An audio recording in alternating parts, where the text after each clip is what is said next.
Okay, so everybody, good afternoon. It is 12:15 and we are masterminding with Neil Schwartz. We have a great guest speaker today. We have Chris Ryan has joined us from New Jersey. Welcome, Chris. Thanks. I'm excited to be here. Well, we're excited to have you here. That's really, really cool. Thank you so much for joining us. Chris, let's do a little bit of Reader's Digest. We're going to jump right into this. Like, tell me a little bit of, if you will, where your market is, maybe your production over the last couple of years, maybe where you started in the industry. Just give us a little Reader's Digest version of it, please. I'll tell you my life story here. So I've been in real estate for 32 years. I'm 45 minutes from New York City. Where I live, I'm right between Philadelphia and New York. I literally started real estate right out of college. I never had a real job, never got paid a salary or nothing. So started real estate right out of the gate. What I wanted to do was I was either going to work on Wall Street or get into real estate. I just didn't want to work a regular, desk job. So, and of course I wanted to have more time for myself. So I got into real estate. So right at the beginning, I think I started for an independent company, and I was lucky because the broker was kind of like, Mike Ferry in a way. He was like, you got to get on the phones, you got to talk to people. So I was actually pretty lucky at the beginning. So I started in real estate. Probably did, worked with a lot of buyers at first, and then started getting listings. So I saw. I'm going to get into Mike Ferry a little bit because it's kind of it'll speed up a little bit. So let me backtrack. I'll tell you a little story about kind of like what helped me out in real estate. So I went to college. I played baseball. I wanted to play in the major leagues like everybody else. So I wasn't bad. I made for New Jersey All-State and all that stuff. So that was my goal. Like, it was on my wall every day. That was my dream. Practice. So pretty much in high school and college, I literally practiced 5 hours a day. So unfortunately I didn't make it.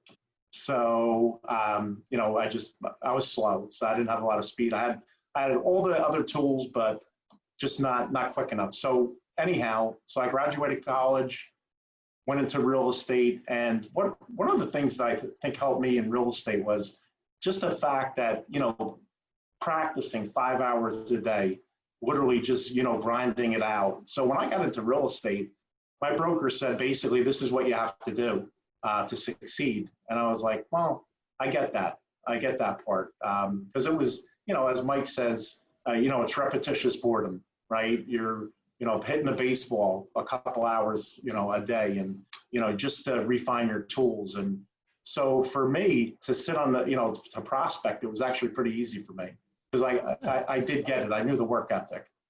Got it. So you came into this business with a work ethic and a focus with it, and prospecting became easier to you, and the practice did. So did you meet Mike Ferry right away? Was it a while before you did? Was it quick in the process? How'd that go? Yeah. So what happened was, I think it was, I was with Century 21 for a long time. So I think it was in 1995, I met Mike at one of these little breakout sessions. And again, because I was already prospecting, there was a couple of people in the audience. Mike said they were making 100 contacts a day. First off, I never even counted my contacts. I just basically called people. So I was like, wow, that's 100 contacts. I think I might be doing that now. Who knows? So what happened was I was like, okay, I'm going to make a commitment. And then plus they were doing a lot of business. And that was the first time I saw Mike. I barely heard of Mike Ferry because we didn't have the internet back then. So what happened was I saw Mike, and everybody was making 100 contacts a day. And I was like, I could do that. So what I decided was I would do 500 contacts a week, and literally did that from 1995 to 1999. 500 contacts. Wait. 500 contacts a week?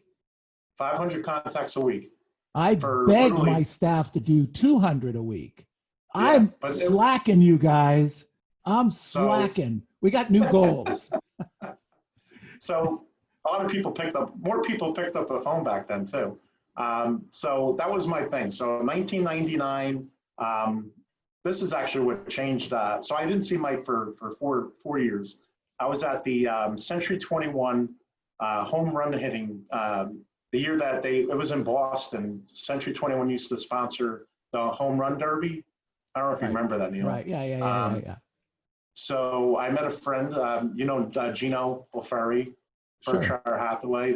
Yeah. So I met Gino, and me and Gino hit it off. And Gino's like, "Why don't you go out and see Mike?" And this was in July. Why don't you go see him in the Superstar Retreat in August? We'll hang out. You get to see Mike. And I was literally working like a dog. I was like, I got to make a change here. I was probably up at that point, Neil, to about 100. I think I was close to 100 transactions a year at that point. Or I think the year before I hit 100, I hit 199.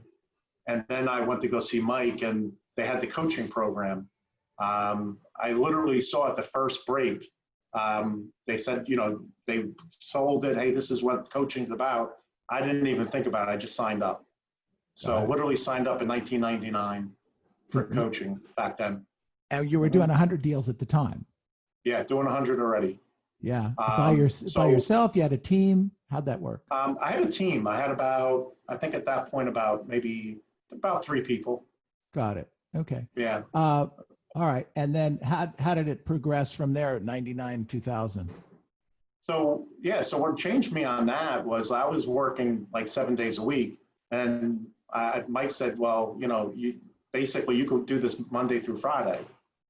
And I was like, what? You could do real estate Monday through Friday? So I was amazed. I was like, how could that be? I'm working Saturday and Sunday, 7 days a week, and you could actually work till 5. And I was like, really? You could actually do that? I never even heard that before. I always thought you had to work. So my first coach was John Ferber. I don't know if you remember John. Sure. John worked on my schedule. So what happened was, I was working less, and my production went up. Interesting. So what did it go up? What did it go up? So you were working 5 days a week, 5.5 days a week, and your production went to what? Yeah. So I think I pretty much had increments of, it's hard to remember, but probably 20 deals. Okay. Probably about 20 deals that year in 99. Okay. Where did you peak? What did you peak at? 108. So I did 186 deals probably about 10 years ago. Okay. So I did, and then I made the mistake of opening my own company. Had title companies, all that stuff. So that was my mistake. Got it. So what happened was in 2000, I think it was like, 2006, I had my company, I opened my company up in 2001, somewhere around there. And then I had it for like 5 years. And then Mike, I talked to Mike Ferry on the phone, and the market was changing at that point. Things were happening very quickly about, the market crash. And Mike said, sell your company.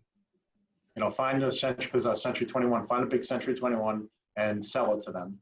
And I sold it to them. Probably maybe a couple months later, I would have gave it to them. So I got lucky in that sense. Yeah. So that was like a quick version of, so the progression was, and when I joined coaching, I cut my schedule out, worked smarter, worked on my assistants. I worked on, getting a better, because what it comes down to too is that's great that you can make all these contacts and get the business, but delegation was so important to me. That was one of the biggest things I learned, that I didn't have to work all those hours. I can delegate. So that was one big lesson. So fast forward 32 years, are you still role playing and practicing on a fairly regular basis? Yeah, so my morning. Really? Yeah, absolutely. So what are you averaging deals wise now? Right now, I'm off I don't even want to tell you. So last year I did 160 transactions. So The year before, in 2019, you did 160 deals, right? yes, Okay. yep, And you also do some coaching for Mike Ferry, don't you? yes, Got yep. it. So I started coaching. and how many coaching clients do you have? 15. So you have 15 coaching clients and you do Yep, 160 transactions a year and you role yes, play and you prospect. yes, Wow. yeah. Interesting. So, We yeah. actually have a few agents that do less and don't do as much. It's very, and I'm not going to go there. We'll I go figured it someplace out. else. Oh, I'm sorry, Neil. Oh, go So ahead. I figured it out. I prospect 20. So right now I'm prospecting 23 hours a week. My lead follow-up is about 7, right? I coach 10. So that's pretty much my week right there. That's your week. Yeah. Yeah, that's my week. So, That's but you your have to week. prepare for coaching. The one thing that I do write out my listing presentation still. Wait, you write out your listing presentation weekly or monthly or what? Every day, Monday You through write your Friday. 32 years in the business and you write, and Mhm. still the Mike Ferry listing presentation? Yeah, So yeah. let me ask you, how many listings did you take in 2019? So 2019, I took 112 listings. 112 listings. And you used the Mike Ferry listing presentation to get those listings. Yes, And you wrote out the listing presentation every day. because I don't have. So what happened was because I coach. I got to write that down. Yeah. That's So a great. because Neil, I coach. So I what I did understand. was, so 5 of my clients were like, "You got to write to." So I said, "Listen, I'm going to do it. I'll do it with you." So I've been doing it for the last couple months with them, just to All right. keep them accountable on doing it. So Wow. Good for you. yeah, yeah. Good for you. So it gets me. I feel good about it because I'm still working on my craft. You can't. It's never too late to learn, right? So Chris, 160 deals in New Jersey grosses you about what? Now, my issue is my average sales price. So we did. So last year we did over. 2 years ago we did $1 million, and this year we did like 9. Believe I didn't hit $1 million. I hit 982 on 160 deals. Yeah. Yep. Got it. So Okay. we had to sell a lot of properties. Got it. Interesting. Maybe I can get you to move coasts. Hey, California's nice. It is. It's very nice, and the prices are a little higher. You can make maybe a couple dollars more. Very good. Excellent. So fast forward a little bit. COVID-19 comes into our world. How did that? What changes did you make? Maybe no changes. I'm not sure. We didn't have this conversation. So how's that affected your world? Okay, so that's a great question. So what I decided to do was, because what happens is when a change happens like this, some people, you go one way or the other. So what I decided to do was I kind of changed my schedule a little bit. I wake up earlier now. Okay, so I had to kind of get my routine different because I didn't want to get complacent. So what I did, I wake up earlier. Like I said, I write the script out, role play, read books, try not to watch the news, and prospecting for me, I'm like, I don't have to. I'm working from home. Really, let's face it, there's no excuses not to prospect in this environment right now. Everybody's home now. You can actually. So if you averaged, I don't know, 7 contacts per hour before this started, you should be up to 10 contacts per hour because everybody's home. So it's actually an advantage that we're going through this because everybody's home. So why not take advantage of it? I mean, it's unfortunate. So that's what you did. That was one of the changes you made, was to spend some more time prospecting and get up a little earlier and get that job done. Yes. Got it. Yes. Okay. And keep my, so right now I have 2 assistants. I have 2 full-time assistants, And, you know, I want to keep them in the game because they're not, I'm in my office right now, but most of the time we work, you know, they're from home, you know, working from home. So Okay. just really trying to get them, you know, get their, you know, heads in the game.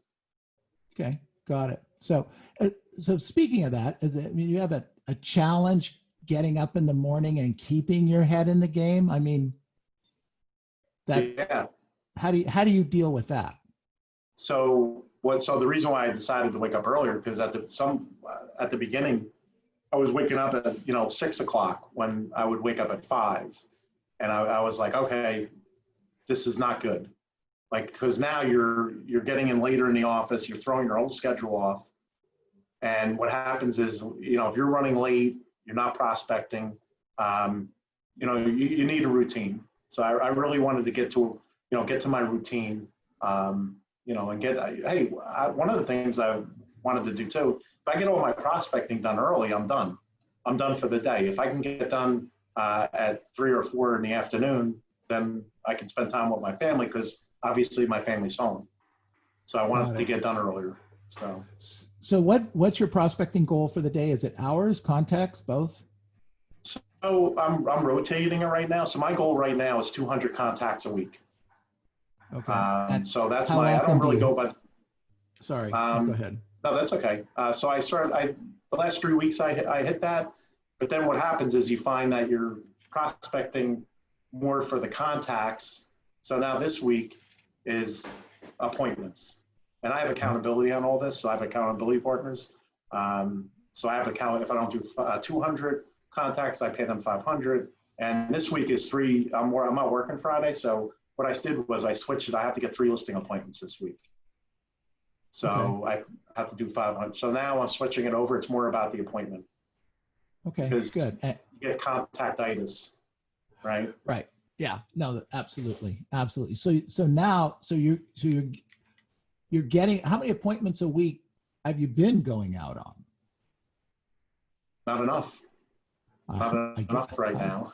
I get that. Okay. But how many? What do you think? You going on 2-3 appointments a week? So right now, this week I set 3 appointments. Set 3 appointments. Okay. Got it. 2 of them, I already got one yesterday. And I got one for next week. So right now I'm averaging a couple appointments a week right now. I mean, my goal right now is 5, and I'm hitting 3 right now. So I'm way off. So Chris, let me ask you a question from a mindset perspective. You're a seasoned veteran. You've been in multiple markets like this, okay? You've had great highs and doesn't sound like very many terrible lows, but now you're getting some pushback on this marketplace, all right? What do you do to get your head in the game and get yourself up? Is it keeping your assistants busy? Is it commitment to your family? Is it the accountabilities? Is it the pain of losing the $500 if you don't do the 200? What is it for you, or is it all of them? Yeah, there's a lot of that in there. I think for me is like, so right now my numbers are way off. I mean, my goals are I'm behind right now. So I look at my numbers and I'm like, well, I'm so far off. That gets me motivated because I don't want to be, and I'm competitive. So I do like the recognition. I'll admit, I like that recognition. I want to be number one. So it does drive me to like, I don't want to sit there and say, well, he was number one last year and now he's number 5. I don't want a setback. I just never want to go backwards. So for me, it's more about moving forward and, just, keep getting ahead. And numbers and money really motivates me. So got it. Yeah. Got it. Okay. So you're money motivated and your numbers motivated. What do you do to keep that in front of you? Do you have it posted on a board? Do you write out your goals every day? Do you have your goal sheets in front of you? Because, sometimes we get lost in what our goal really is. Yeah. So, I look at I use the numbers analyzer. For me personally, like I can't, like, hey, if I want a new car, like that really doesn't excite me. it doesn't, like you learn after all these years, what does excite you? So, it's more about the money, really. That's that. So if I'm down on my numbers, then that's, going to get me motivated. And plus what you have to look at is like for mindset, and each day is like, I just had this with one of my coaching clients. It's like, you have to each day look at something positive that happened. If it wasn't, okay, I had 4 deals fall through. Okay. I can't harp on that. I can't look at that, but maybe there was like a small win somewhere. So I was like, okay, I just go through my, I do it at the end of the day. I go through my, my thoughts, and okay, that's the positive I'm taking to the next day. So the next day I'm like, okay, what do I need to do today to have that same feeling? So it's like, each day to have something positive, something that happened, and positive to think about each day. So I think that's a great thought. Give me an example of a thing that would be positive to you.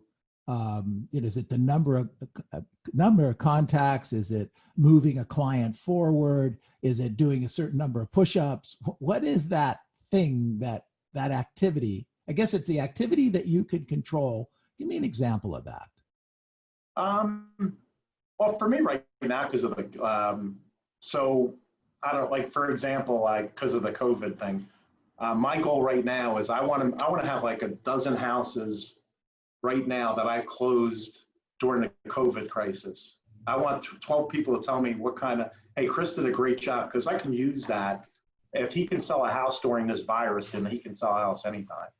So it's more of, getting Great thought. So, just being successful. Other thoughts on that? Just selling properties. Like, for example, of my client today, he lost a couple of deals.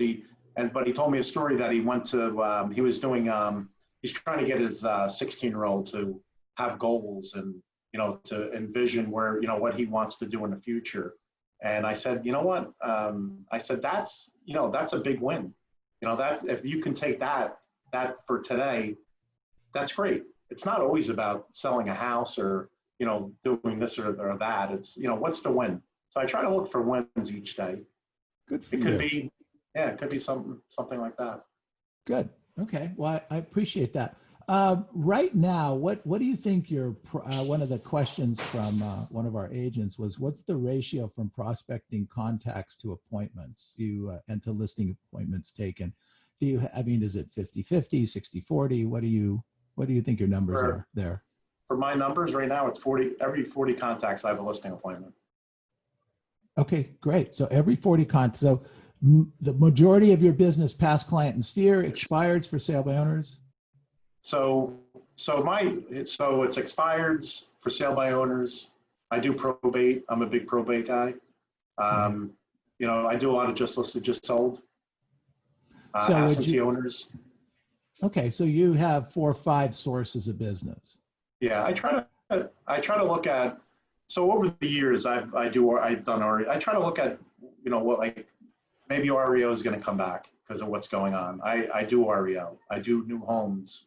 I try to look for, like, if builders are going to have trouble, I'm going to go after builders. I want multiple. I'm trying to get multiple transactions. Are you doing anything with Airbnbs right now? Nah, they're not really in my area. Okay, got it. Yeah, okay. Yeah. Okay, fine. All right, perfect. Yeah. Sphere of influence, your database is about how big? 1,500. 1,500. Did it get bigger and then you pared it down at any time in your career, or has it always been growing at that pace? Yeah, so, well, it was bigger. I each like about 2 weeks at the end of the year between, the holidays, I'll go through it and really kind of exit some people out. I try to clean it up. So I spend a lot of time on it. I have to do a better job with that, with my database. What do you think you do in terms of numbers of transactions that come directly and indirectly from your sphere? So last year we did 75 transactions from my past clients and people that I know. So that's almost 50% of your business came from past client and sphere. Yeah. Okay, got it. Okay. And then the next largest source of business for you would be what? Last year was probate. Oh, interesting. Okay. Yeah. Yeah. We really, we really work on that because we buy properties that way too. So we really, I work that big time, and it's closed down now in New Jersey, so we're kind of stressing that a little bit. So the last 2 months have been when that opens up, but that's going to be a tough one too because you don't, because we have like a lot of a lot of agents that do probate have, they go after the attorneys obviously that handle probate. So we do have a little bit of that, but we're pretty much we pretty much go right to the source of the executor. Like we're still working that. Like Cool. we call that all the time. Got it. So it sounds like you did about 5% of your database in past client and sphere. How do you contact your database on a regular basis? And is it emails? Is it 4 calls a year? I mean, how does that work for you? Okay, I don't want Mike to hear this, but is this on recording? I mean, I really, I have to work that better. I mean, I mail to them every quarter, but I have to, that's probably after all these years, that's still something that I should be getting. I should be getting 10% of my business from that. So, I mean, I have a couple that I call.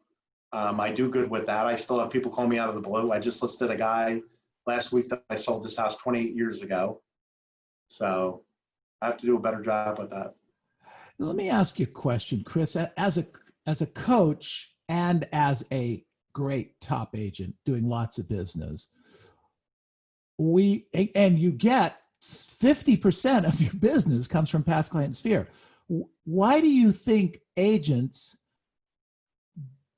and there's business that clearly comes from there, but why do you think they resist working at a little higher level? Because the truth is, mailing 4 or 5 times a year and doing 75 transactions is pretty spectacular.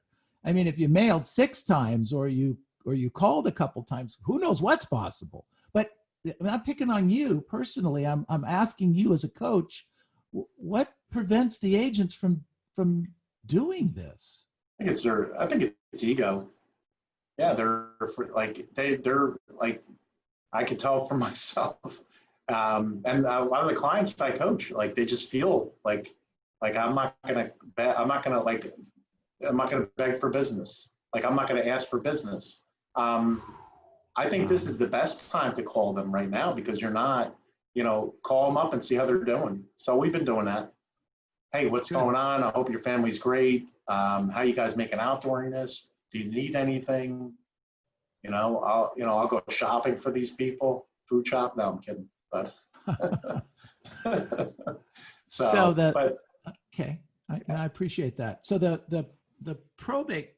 Somebody asked a question: how long you been working the probate? Because that's kind of that's a long-term process, I think. But when did you come into the probate world? So probably when the market turned in 06, 07, one of my offices was right in like a 50, we had 8 communities 55 and over.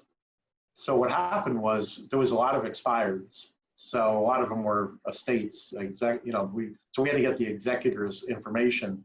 So we started going down to the county, and that's how it actually started. I was like, that's great for expireds because we got phone numbers that nobody else had. It was easy to get the listings too because nobody had access to it. Nobody would do that. So then we started let's expand this. We get a list every 2 weeks. I mean, I don't. I buy a list from a company, but I will literally, my assistant will go down to probate to the county every 2 weeks and get an updated list, and then I'll work it. I call them myself. I'll call those people. So yeah, so 15 years we've been doing it. Wow. And we're directly to the source. Yep. I mean, I get a couple I do get from past clients and attorneys. I do get recommendations, referrals. Okay. Very cool. Yeah. Good. Yep. Chris, you open to taking a couple questions from the sales staff? Yeah. Great. So questions for Chris, things that we hadn't covered that you might be interested in.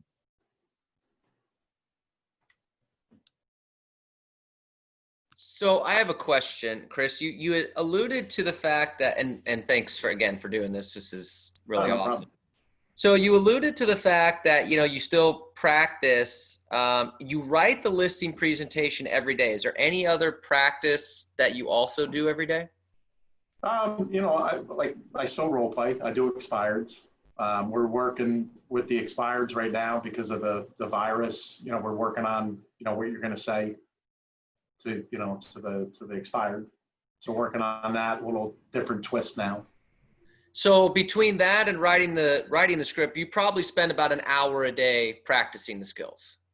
Yes. Got it. Yeah. Okay. That's amazing. Right. As Neil said, 32 years in the business, still at an hour a day. Pretty impressive. Very impressive. Yeah, one of the things that, oh, I'm sorry.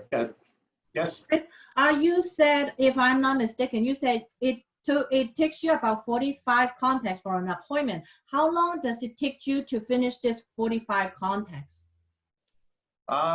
Right now, probably, right now I'm a little bit, probably like 10 an hour, pretty much 4. Yeah, about 4 hours. Because I prospect on the average right now about 23 hours a week. And we're doing 200 contacts. So. Got it. Good question. All right. Thank you. Cherry, you have a question? Yes, Chris, thank you for being so, amazing on this talk. I really enjoyed it. I have 2 questions for you. First one is, what position did you play in college for baseball? Center field. Center field, cool. Awesome. Yep. Second question is, what time do you wake up in the mornings to get your coach? Right at 5 right now. 5 o'clock, okay, got it. Yeah. Thanks so much. No problem. Thank you. Perfect. Good job. All right. Any other questions for Chris? How does that probate conversation go when you call people? Is it much like an expired? That's a good question. Some of them are different. Like sometimes we'll just basically, one of the conversations would be is that hey, I was just calling you guys, say, whoever, I was just calling you guys today because my assistant was prospecting in the area, and one of the neighbors had said, you guys might be interested in selling this property. And they're like, how did you, so now we're calling the executor, and they're like, how did you get they'll ask again, how did you get the info? Well, we were just calling around, because sometimes people they just don't want you to think that you're, ambulance chaser basically. So we'll kind of go around it, but sometimes we'll be basically, I'm an expert at it. Depends on the situation, or actually I don't want to overanalyze it, but it depends on who the executor is. If it's not a non-relative, I'm not going to go with that conversation. But if it's the daughter, I might have that conversation, because the daughters sometimes get really upset. Like, how could you even call? So, I overanalyze that, but it's sometimes, and they were like, oh, that's great that you do that. And how did you get my info? And then I'll tell them I went to the county and got your info from probate. So I'll be honest with them, but I'm not going to tell them like I work on that every day. So but it depends. Got it. Thanks. Good. Great question. Good stuff. All right. Thank you. All right. Other questions for Chris? I have a question. This is Tess. Please, Tess. Chris, thank you. Thank you for this. It's really nice. 2 things. First, how do you handle this distractions in our daily business? And second question that I have is, when you're having a bad day, how do you overcome that? For doing that kind of a volume, I'm pretty sure there's no perfect file, but how do you handle this? Okay. Yeah, well, first, the distractions for me, because I have a team, so I learned a long time ago, and again, going back from coaching, is that I really do lock it down. Like, I don't take, like, agents, if you call agents in my area and say, hey, can you ever get in touch with Chris, Ryan? They're like, we can never get, that's like, I won't talk to a lot of agents because I'm prospecting, and my assistant can handle everything. So I really, I don't get bothered, prospecting wise. So distractions and, well, I'm sorry, Tess, what was the other part of that? The second question. question is when dealing with this volume, Mm-hmm. I'm pretty sure that there's, like problem files sometimes though. How do you handle that? How you handle your bad day? Like what I mean bad day, bad transactions, problem transactions. How do you handle that? What's your mindset on that?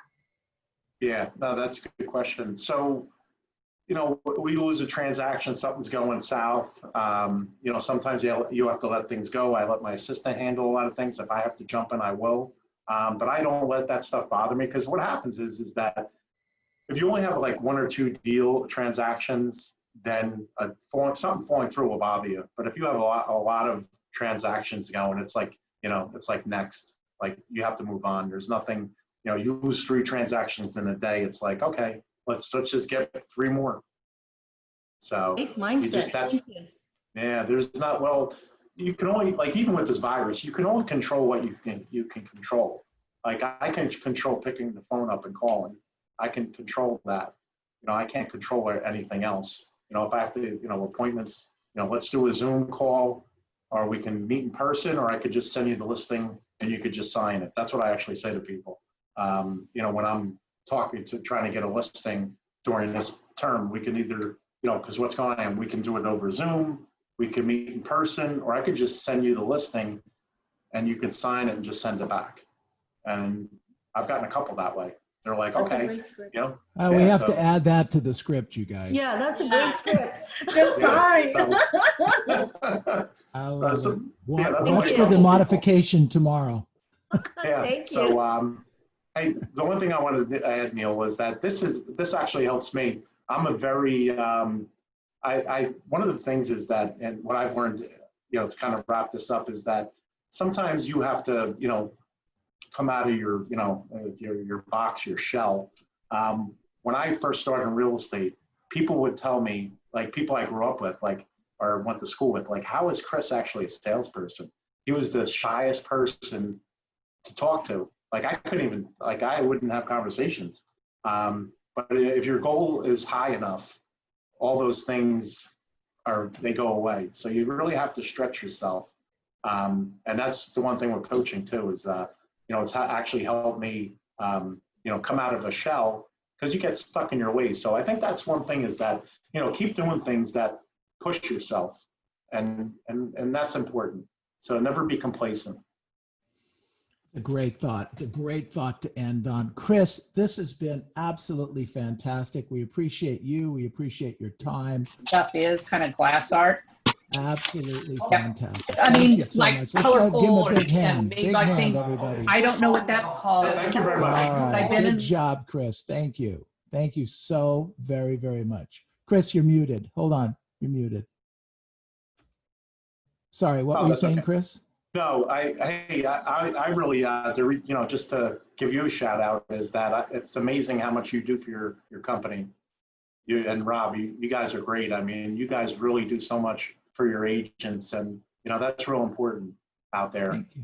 Thank you. So much value you guys do. So I just wanted to end on that, and I appreciate your time today. Well, we appreciate yours very, very much. Thank you very much. Again, big hand. Have a great day. Good job. man, In Chris. sunny California. Have a good one. Thanks. All right. Take Good care. job. Good job. Thank you.